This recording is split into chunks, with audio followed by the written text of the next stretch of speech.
Welcome to Chappy's Tiki Bar. I'm Chappy. We got a great episode today. We're going down to Great Falls, Montana. First up, I'm just gonna, well, I already made it, but I'm just gonna show you the cocktail I'm having. So I got the recipe out of my trusty bartender's guide. And again, I already made it, but it's called a Tiki Dream. And it's just 2 ingredients. It's just 3/4 ounce of melon liqueur and 4 1/4 ounce of cranberry juice. It says for the ingredients, pour into a sugar-rimmed highball glass over ice and garnish with a wedge of watermelon. I got a wedge of orange instead. But that's a Tiki Dream. Coming up next, we're going to Great Falls, Montana.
Thanks for watching another edition of Chappy's Tiki Bar. I'm Chappy and this is Mookie. Make sure you hit that notification bell. We have a new episode every Friday. What's that, Mookie?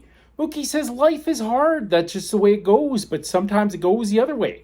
See you next time on Chappy's Tiki Bar.